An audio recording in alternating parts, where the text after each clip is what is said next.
Hello, my name is Chris Baiocchi with Resolute Philanthropy. I'm a consultant helping nonprofits build confidence and clarity in their fundraising. Hello, my name is Emily Happy. I'm having fun here with Chris today, and I'm a consultant with the Philanthropy Collective.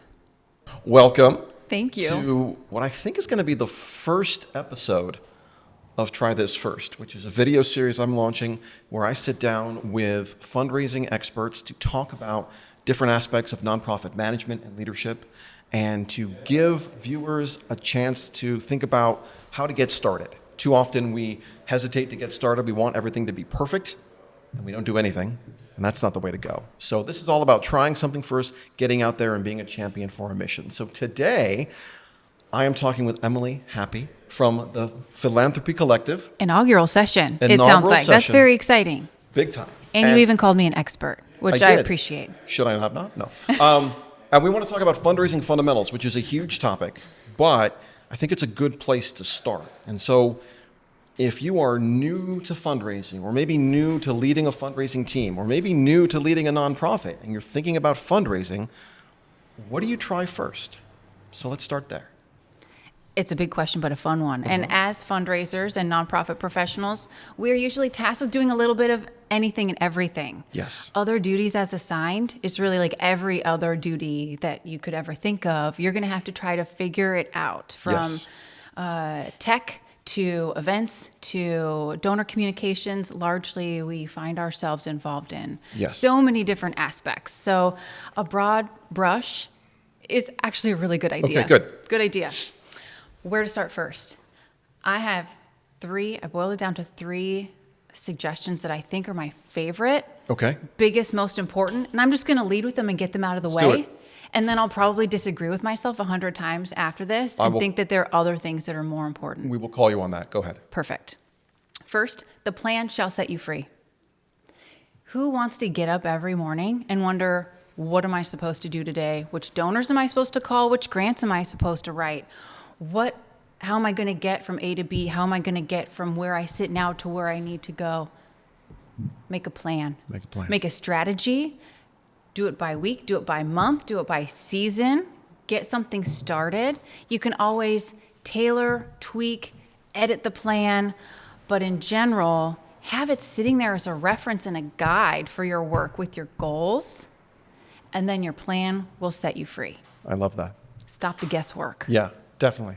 What's number 2? Number 2, maybe data doesn't seem very exciting, but know your data and be able to, more importantly, tell a story with your data, because financial decisions and donor decisions start in our heart, not in our head. Correct. And so you need to be able to reach that heart first, tell a story, and you can use your data to tell really powerful stories if you know it well and your trends. So use it to your advantage. And let me ask a question here. When you're talking about data, are you talking about data about your fundraising, data about the impact of your organization, all of the above? All of the above, okay. Right? Because one informs how you go out, and one informs how you work inside behind the scenes. Got it. So knowing your donor data and their trends and how they're participating informs how you continue your communications and your strategies outward. Got it. Okay. And if you know your data on the inside and your organizational data, that's how you can tell the story of how your organization is improving over time, growing, enhancing, how the community needs are shifting. Maybe you need more services now. Maybe you need fewer services because you've been so successful at eradicating hunger that's the in dream, our county. Right? Yeah. Wouldn't it be? Solve the problem. Let's move to the next one. That would be great. So being able to tell stories with your data. I love that. And I also want to just to shine a little light. I love what you talked about, how our decisions start in the heart and move to the head. Mm-hmm. And when I was trying to explain that concept to someone, and I used the example of car commercials. Mm-hmm. And I said, if data drove all our decisions, every car commercial would just be, here's our mileage, here's our features, here's our cost. Right. And you would make a decision. But of course, the commercials are all about belonging to this kind of culture, feeling this way, being this kind of person. Am I the kind of person that drives a car like Matthew McConaughey? If so, that's my car. So it really, that holds true not just in nonprofit world, but in all of our decisions. It really starts with our emotions before we get to our justification. Yes, and they're showing us that powerful imagery in that example of a car driving along a beautiful scenic road, Yeah. and we imagine ourselves in that position and how it Yeah. feels. So Yeah. so they're making us feel. Yep. They're smart. I love that. They've Okay. done their research. So what's the third one? 3, once you've kind of mastered those 2 things, get out of the office. Get away from the desk. I love that. Yes. Development doesn't happen at the desk. Yes. So get out, be with the people, talk to people, and that's how you're going to advance more quickly towards your goals.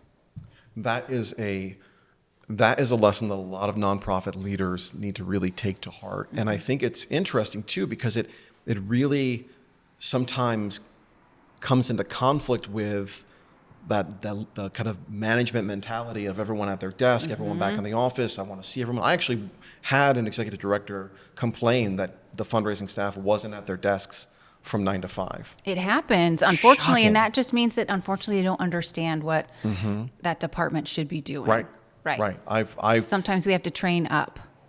Exactly. You have to really show. I had to tell an executive director once that, I want my fundraising team to be gone. I want to see them maybe once a week. Come back to the office, check in, let's do some work together, but I expect you to be out there. And of course, the reason you're out there is because you're out there talking to donors, to potential donors. You're telling those stories. You're building that community. You're right. You can't do that from your desk. Exactly. Love that. So now that we've gotten those 3 big things out of the way. Sure. Done. Sorted. Yeah.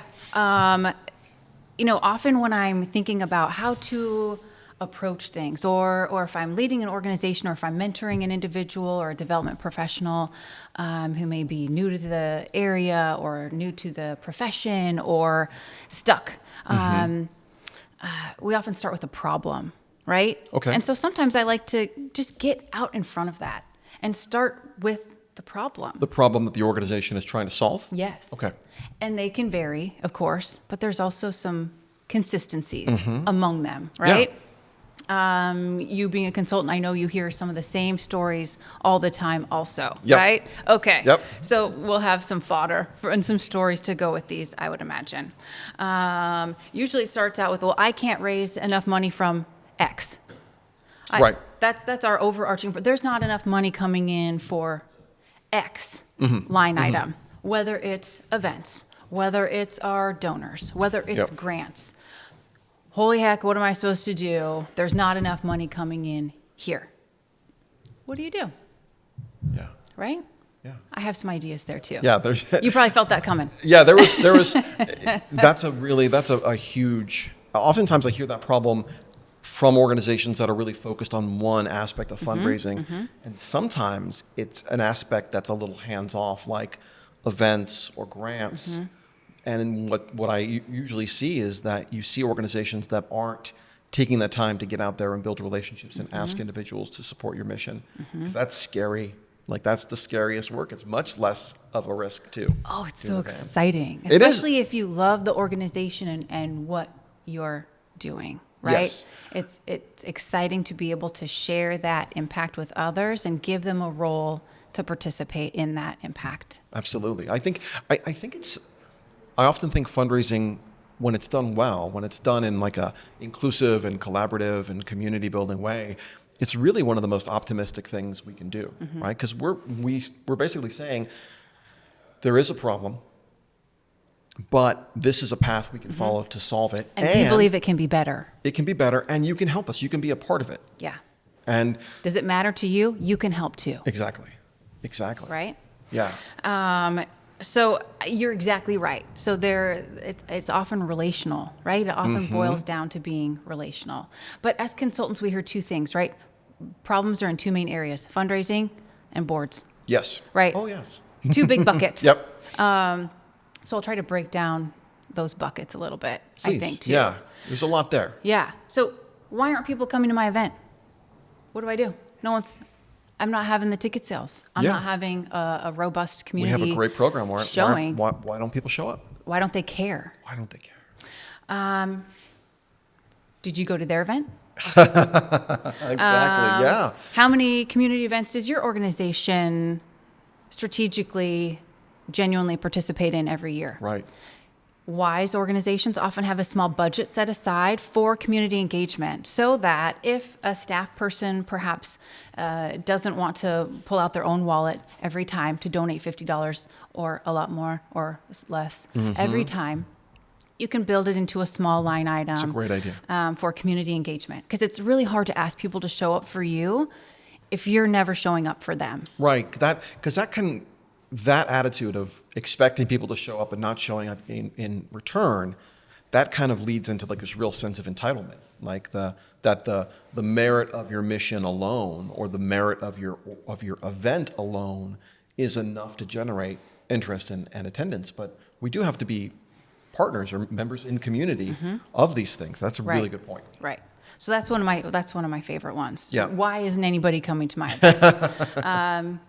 Get out to some more events, and it's amazing how you can build up a cadre of people who you'll end up going to all those events with, and you'll have friends every time you go, not just entering the big empty room or the big room full of people. That's a tough. And you're scanning the room and Who do I know? Yeah, I've been there. It can be intimidating. But if you go to enough of them, someone, you're going to know everybody.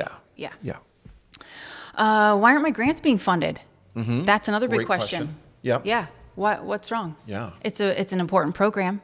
Everybody needs pet prison partnerships. And what answer do you usually give to that question? Because I have a few in my pocket. Have you asked the funder? Yes. Have you asked the funder why they're not funding you? Yeah, why'd you get a decline? Talk to them. Did you reach out and ask for a brief conversation or guidance before applying? They're often sitting there waiting for your phone call and wanting people to talk to and ask them. Yep, they'll do it. They could save you a lot of time. Huge amount of time. And effort. Yeah, in a clear no is so much better than wasting genius. 25 hours when you know you're not going to get any return from it. So it greatly improves your chances when you ask, what are their latest goals and priorities? Right. What are some ways that we align? What's Yeah, important to you right now? Looking for that alignment, and that also can be that should be part of your research process. Like even though it may look good on paper, having that conversation and really digging in, because sometimes the research we're doing is looking at, maybe their website's out of date or maybe the database is out of date, and we need to have a more updated conversation about the problems they're trying to solve. Right. Yeah. And now that's not to say that we change our operations or our mission to fit Yeah, what a funder wants, right? We don't want mission drift. We don't want to ever be creating We don't want to chase a grant with a new program. No. We want to find programs to support our existing grants. no chasing dollars. Exactly. However, foundations are made of people. They're not giant institutions. So talk to the people. Yeah. Talk to the people. Just like you said at the beginning, you're so smart. Similarly, because there's so much overlap with foundation and corporate grants, we'll tie this one in a little bit. Why aren't corporations coming close to meeting our annual financial goal? Oh yeah, that's Chris? a common one. Yeah, It is. And I don't want to step on your toes, but I like to remind clients that corporations are usually the smallest slice of the giving pie. They are. My fundraising mentor told me back in the early days of my career that dead people give away more money than live corporations. And if you look at the ratio between bequest dollars and corporate dollars, that fact has been true since the 80s. Wow. Yeah. Wow. So it goes back to individuals. It always goes back to individuals. It does. And are you waiting for them to magically come to you? Are you waiting for those people sitting at their desks in their businesses to magically come to you, to magically know about your organization and the great work that you're doing? Yeah, they're just going to pick it up. They're going to magically see your e-news and your Facebook page. Well, we posted about it. We had one post. And probably one person liked it. Yep. Yeah. Because that's how the algorithms go nowadays, unless you're paying for it as an organization. So are you waiting for people to come to you? Do you have an outreach plan for corporations and businesses that align with your mission and your vision to offer to speak for 2 minutes at their staff meetings, to invite them to coffee, to invite them to tour your operations, to engage in mutually beneficial projects like donation drives or volunteer projects? Volunteers so to cute. get folks enlisted. You can't wait for them to come to you. Yeah. Right? Yeah. Okay, boards. Boards. We have a whole Gotta love 'em. there's a whole nother episode just about boards. Yeah, so But we're not going to talk much about it, but it's critical. it is. And what's the common thing? From my perspective, the common Mm-hmm. thing when I see a nonprofit that's struggling with their board, it's usually because of either a lack of clear expectations on either side. Board members Bingo. don't know what to do, and staff members don't know what the board members really need, or there's a lack of really courageous conversations happening where nobody's happy, but no one's willing to raise their hand and say, I don't like the way this is going, or I don't think I'm being of service here. Right. So everyone kind of just keeps the status quo going and keeps that dissatisfaction going. You hit on some really important points there. So often one of the things is having those clear expectations. Do you talk to your prospective and or new board members before they join to let them know, hey, this is a fundraising board. Right. Or this is a board that leans more operational because we're very small and have Yep. limited capacity. Or we need you to go and make connections with 25 of your best friends for us this year. It's really helpful to set those expectations ahead of time Absolutely. because often board members say they don't like to fundraise. Of course. And often people around the table on the organization side say, I can't get my board members to fundraise. I can't get them. Yep. Right? I can't get them to invite more than 2 people to the event. So maybe your board members don't want to fundraise, but they probably want to do something. Yep. They probably like doing at least something on the menu of development options. So maybe they aren't offended by giving thank you calls to large donations because often we're just leaving a voicemail anyway. It's great. Yeah, I've done that with boards. It's great. Maybe they want to sign the thank you cards. Maybe they want to go along on an ask. Maybe they want to let you know when there's a grant that's exceptional. Everyone has a role, and everyone wants to find their role and find where they can be helpful and where they can contribute. Yeah, that's really important to keep in mind too, because nobody woke up one day and found themselves like stumbled out of bed and got onto a board. Like everybody joined that board for a reason. Made a choice. And they Yes, they felt made that committed. choice because we hope they made that choice because they believe in the cause. They believe that, you know, the old saying that donors don't give to you, donors give through you. So donors are giving through your organization because you are building the world they want to see. Our board members Right. are the same way.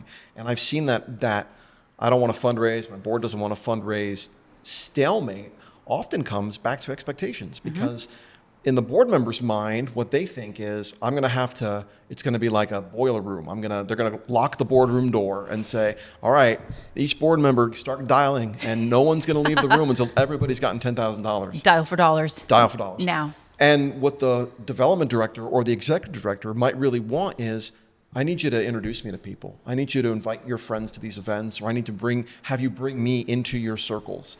That's what I need from fundraising. And if we're not adjusting or addressing those expectations, again, everyone's going to be unhappy. Yeah. Everyone likes to have a role and Everyone feel does. useful. Absolutely. Right? Okay. So we'll leave the rest of the board session for your next amazing we'll stay on that. board dedicated session. We all know donors. We talk a lot about our donors. Yes. How do we love our donors? How do we steward them? How do we care for them? How do we thank them 7 times before we ask them again? How do Sure. we Yep. get our thank you letter out ideally within 24 hours? How Yes. do we, there are all these metrics and things to achieve, And there's all these rules that you have to do. or else you're doing a bad job Right. and they're never going to give to you again. It's kind of like being a parent, where everyone's got like some parenting advice you have to do. And it's like, you know what? I don't like that kind of diaper. You got to do the best you can do. Right. But you got to do something, right? We have to do something with our donors. We have to make that part of our life. But yeah, someone always is going to have got to have an idea. Some consultant is always going to be out there like. We're always out there with a good idea, Always out there Chris. with good ideas. Yeah, I mean other consultants. Yeah. There is a wonderful free tool that as members of AFP, Association of Fundraising Professionals, we are the South Sound chapter. Yes. Welcome as of a few months ago. Thank you. We're so lucky to have you. But there's a free tool that's available to everybody called the Fundraising Fitness Test. Oh, interesting. And there's a website, maybe slightly hidden. Maybe it doesn't look very current. Hidden on there, there's the fundraising fitness test through AFP. It is a really nerdy, fun spreadsheet. If you aren't aware of it, I highly recommend it. It's very, very fun. That's news so to me. You select your donor data in a very simple way. It's, don't quote me on this, but it's like transaction number, donor number, donor amount, donor So some date. like high level looks at your Very gift. few Okay. little metrics that you pull from your database for everybody. Ideally, the last like 5 or 6 years. And it runs a 12-page Excel spreadsheet for you of trends. It segments your donors. It identifies the segments that you are really knocking it out of the park with, and those Interesting. where you may need to grow. I have had so much nerdy fun with this tool, both when I was working at organizations as the only, development director around. And I love showing it to other organizations when they're building their fundraising program. It I takes love that. a lot of dissection of the data. So this is one of the areas where telling stories with numbers and percentages can be tricky, but also very fun. Yeah.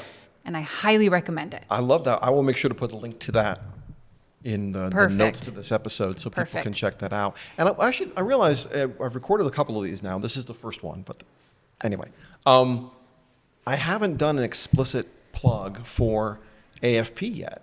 And I should probably say, that if you're in the fundraising space, there is an AFP chapter near you. And it's, I think, a really sound investment into your future and into your professional skill set. It's done absolute wonders for me. My first professional job, on my first day, my boss at the time, Vicky Berry, said, first 2 things I want you to do is start taking notes and getting ready to apply for your CFRE in 5 years. And then 2, I want you to join AFP Orange County. Yeah, I love it. Yeah. Same. I was new to the profession, and my boss, Beth Elliott, said, join AFP. Do it. I said, I want to join Rotary and the Chamber. She said, great, do that. And then also go join AFP. And I said, what's that? And it's been a cornerstone of my learning and community here in our profession. Yeah. We have a lot of nice people, and it's an international organization. It is. So they're going to be people near you. Yeah, and I think you mentioned community. I think that's worth mentioning too as kind of a sidebar to this conversation on fundraising fundamentals. Is if you are responsible for fundraising, you might be the only person in the building worrying about the things you're worrying about. You need a support group. You need a support group. You need a community, and AFP is a great way to get that. Just to have someone to shake their head with you and be like, yeah, that story you told me is crazy. That's wild. I'm so sorry. You won't believe what happened to me last year. Wait till you hear mine. Yeah. I think it's a really undervalued kind of metric or tactic to be a successful fundraiser. In fact, if you're leading a fundraising team and you're talking about budgets earlier, if you're not budgeting for AFP membership or that kind of professional development, I think you're kind of sowing the seeds for your own failure. Lifelong learning is crucial, especially Absolutely. in this field. Things Absolutely. are changing and evolving really quickly. Yeah, love that. Okay. And our chapter, and I would hope that all chapters are like this, but our AFP chapter is collaborative. We are fun. We don't compete with one another. We get together. We share the stories. We help one another. Yeah. That's what we're there for. Absolutely. This chapter, the South Sound chapter that I'm recently a member of, has been fantastic. And as I said, the Orange County chapter was my home chapter for 20 plus years. And we need to make you feel welcome. Thank you. But it's so important to have that baseline. Do you know one more thing that alludes to the fact that you are from out of the area and I'm from here? It's my Pacific Northwest chic. This is how we dress up here. Yeah, I've caught on to that I'm usually overdressed. But I love a good bow tie. It's kind of a professional brand for me at this point. Good. In fact, in Orange County, if I would show up to events without a bow tie, okay, people would be very, worried and disappointed with me. So They would want to see your bow they're tie like, selection for "Are the you okay? day. What do you? Yeah, I'm missing out on your bow tie. Exactly. My So, dad also hence- wore bow ties. So yeah, great. they are. Very comfortable. One day you'll show up in a vest, and then we'll know you've been here Yeah, long enough. maybe. I don't know. We'll see. We'll see. It's only been 9 months. What other like fundamental elements to fundraising should we raise today? I think the most important, which we've talked about a little bit, danced around a little bit, is that relationships are key. Yes. Whether they are relationships with your funders, with your donors, with your community, your constituents, your volunteers, your fellow fundraising colleagues, it's the relationships that are going to take you where you need to go. Absolutely. They're going to answer your questions. They're going to come to your events. They're going to fund your campaigns. It's the relationships that really matter. If Jenny invites me to an event that probably looked like fun, I might have wanted to go to it anyway, but I was like, it's not maybe at the top of my list. But then I get an email or a text from Jenny saying, hey, I'm going to be there. I'd really like you to be there. Guess who shows up? Absolutely. And that Yeah. personal connection and relationship makes all the difference. Even if a cause is important to you, the connection makes a difference. I would add to that another really critical relationship to focus on if you're a fundraising professional is the relationships with your colleagues in other departments in your organization. And I can't tell you how long I spent banging my head against a wall because I had a really contentious relationship with the accounting team at a nonprofit I was working at. And it took me longer than I like to admit before I realized, wait a minute, I spent all my time thinking about relationships and building relationships and being deliberate about my choices in relationships. Why aren't I applying these skills inside the building? And once you start to get to know your colleagues, start to understand their motivations, what are their goals, what are they incentivized to do, then you can meet them kind of halfway. And when you inevitably need to create something brand new or do something a little bit off books, because that's what happens in fundraising, things kind of shift and surprise you. Yeah. Your colleagues, your CFO, your controller, your programs team, they're happy to do that with you because you have this relationship. So true. sometimes fundraisers fall into the trap of, we're the only ones thinking about this, so that means the problem's all ours, which also means the solution is all ours. So when a gift comes in, look at the gift I got. And you even see that in interviews where someone will ask you, tell me about the biggest gift you brought in. And it's like, wow, I was a part of that, but there's a lot of other people involved, a lot of other people playing a role. What a great point. And to Yeah. thank everybody on the team and on the staff when those Absolutely. big When that wins gift comes happen. in- And everybody gets to celebrate, not just the development team. Your stewardship plan should involve, how are you thanking programs? How are you thanking accounting? How are you thanking your volunteers? Everyone else that had a part to play. Because honestly, we never know how a person connects with our organization. Right. And what it could be, the person that they spoke to on the phone, person they met at an event. We just never know. It's never just about us. But Right. but because we're the ones who are ultimately responsible for a lot of this work, sometimes it feels like it's just us. So it's a real trick. The glory isn't all ours, is Correct. what I hear you say. Absolutely. I guess I agree. And some of my favorite coworkers or colleagues from the past have been people who may have been perceived as difficult. Yeah. And boy, do I love them still. Once you get past some gruff exteriors, there are some really warm, wonderful people. Yeah. Same, I used to be a senior center director. So working in nonprofits has let me do some really wonderful things. Yeah. And so being a touchstone for, 900 community seniors Wow. was really important to me. And it was probably one of my favorite jobs that I've had is working with older adults and being that family member Yeah. for them, really. Wow. But when I first started, I took over and there had been a really beloved person who had been there for a number of years and a transition, and they needed somebody who could come in and be kind and smooth things over and enhance programs, but also make everybody happy. And they figured, I guess, maybe because my last name is that, I don't always embody that, but she's our gal for this. And I made note and observed who was the trickiest person in that room. And she's dearly departed. I will say her name, and I do love her still. Louise. Okay. Love Louise. She would be there in the mornings before I would, oftentimes. She'd be waiting on the bench, chain smoking outside the door. And then I wasn't supposed to, but I would also drive her home at the end of the day. It was a whole block and a half. Sure. So it wasn't very far, but it was uphill. Yeah. Well.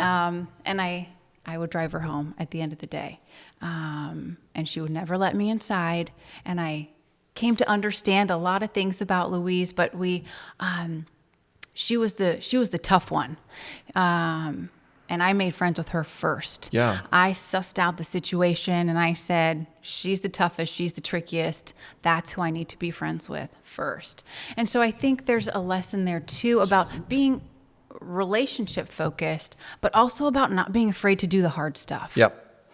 Don't wait till the last minute to talk to the person that's the hardest and panic for that week. Just go for it. Yeah. Collect your spirits and your energy and your enthusiasm and have a warm and wonderful conversation with them. Don't be afraid to do the hard stuff. Yeah, I think that's really key to consider too. And I think it ties into another kind of foundational element that I've been thinking about lately, which is just being curious. Like if we're in fundraising, when fundraising doesn't work, I think it doesn't work when our strategy or our leadership or our attitude are kind of off kilter.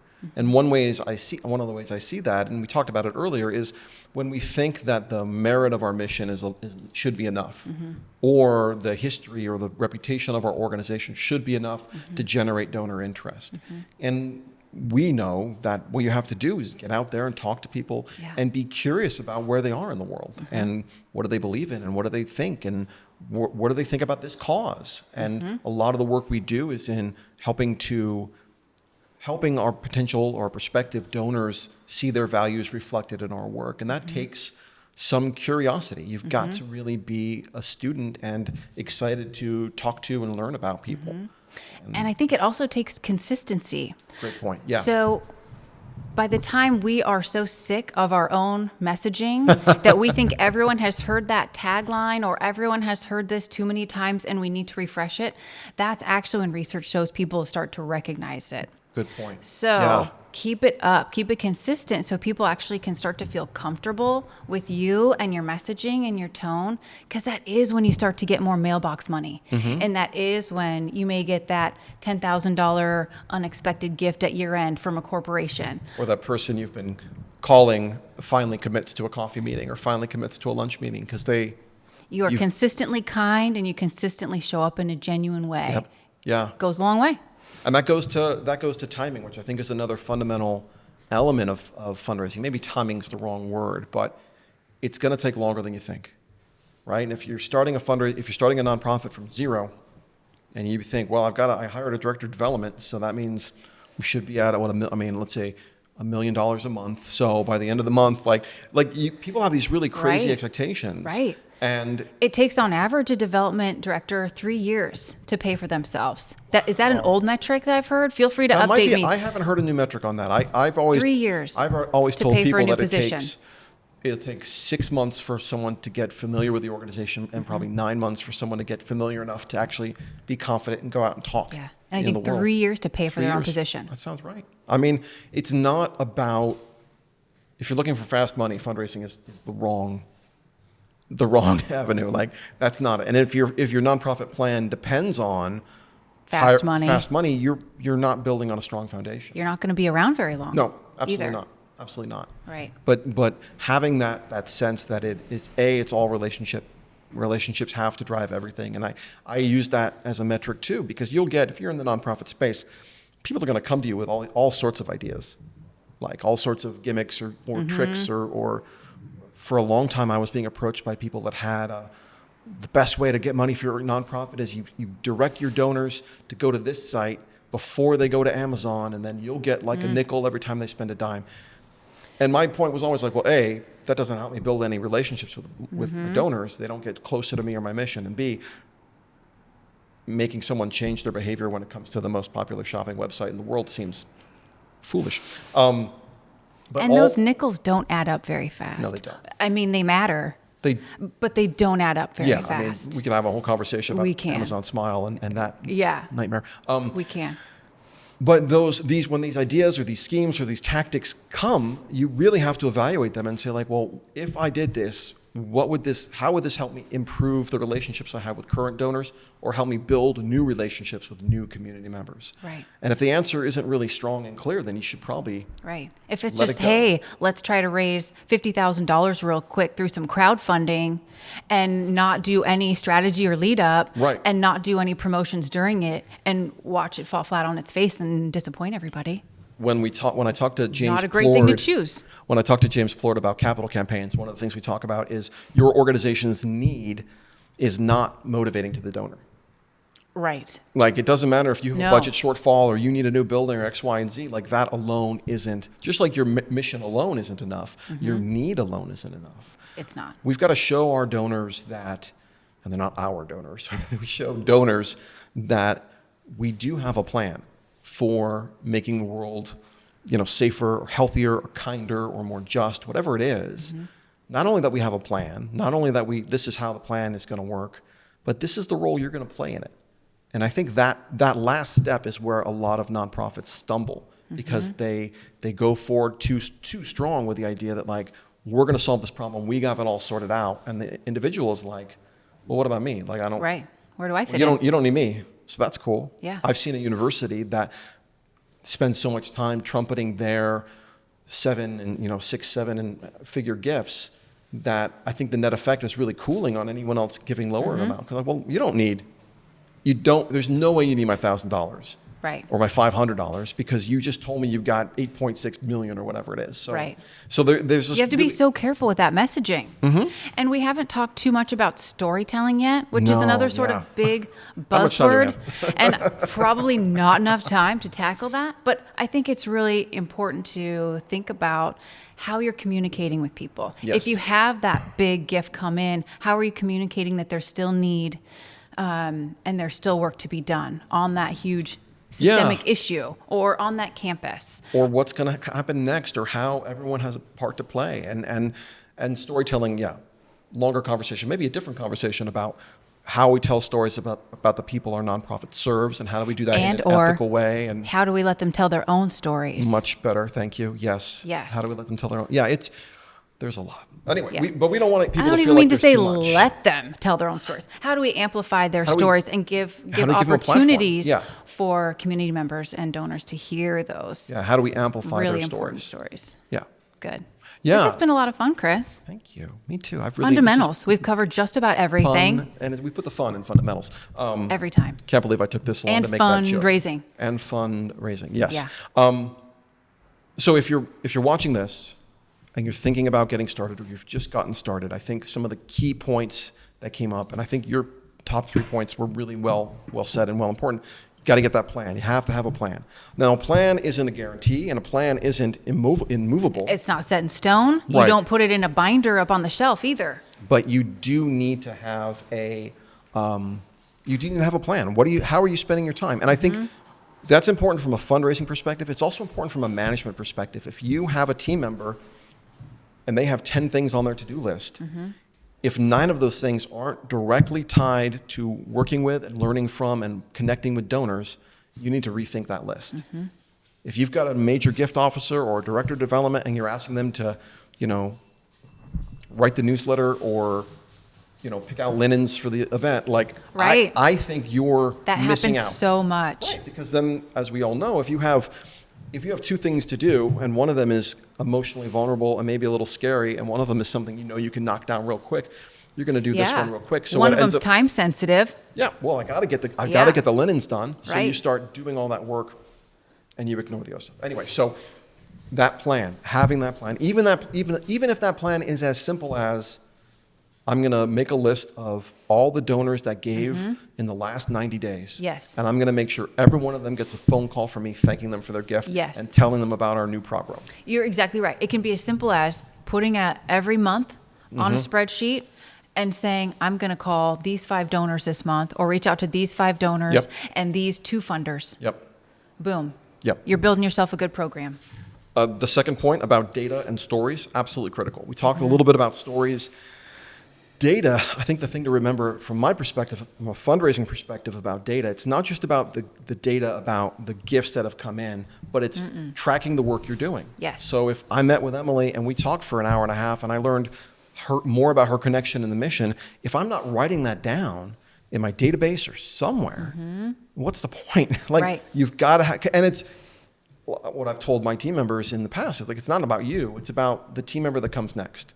Right. Like you win the lottery and you move on, someone else sits in that chair, they want to be able to pick up the phone and call Emily and know exactly what is, not exactly, it's not a transcript, but they need to know enough about the relationship, because the last thing donors want to feel is that they're strangers.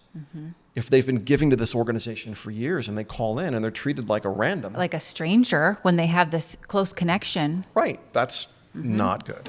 So data kind of goes both ways, reading and using the data you have, but also making sure you're putting in that data as you go. And telling the story of trends of how your organization is impacting these big societal issues. Yep. And that creates urgency for more giving or more Yes. projects, more togetherness. And it is that issue. It's not about you, not about your organization alone. It's what we can do together. Absolutely. And then your third point, get out of the office. Get out meet, there. Meet people in your community, meet other people who are in this fight with you, who are in this. A friend of mine has said he's trying to reduce his amount of battle language in metaphors. So I won't say in the like fight it. with you. I'll say other organizations or individuals that are aligned with you in terms of this cause that you are working toward. Meeting with them, meeting with past donors, with volunteers, with your fellow team members. And that is So not valuable. work. That is getting out there. That is not work you can do in the office. That is work you have to do out in the world. Community is invaluable. Yeah. The gift that keeps on giving. So with that, those are some, I think, great things to start with. As we wrap up, what you want to tell us about your firm, about you, about anything else? Well, thank you. Again, this has been really fun just to spend this time with you. Yeah.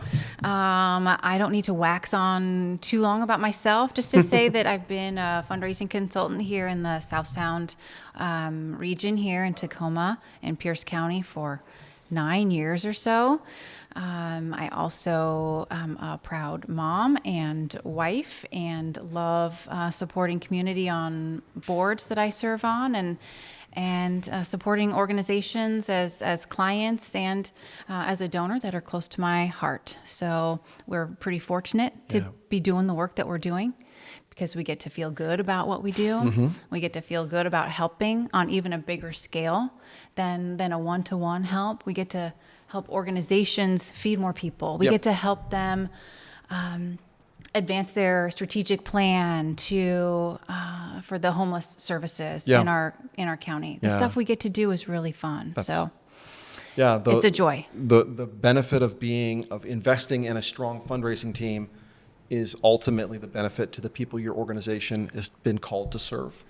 Like that's what it's all about. That's how it connects. So Yeah. Awesome. Well, thank you for this. Thank you for letting me crash in this fantastic studio. Come back again soon. I will. And we'll have more Try This First very soon. So thanks for being a part of it. Thank you. Thanks, Chris. Thanks. Bye.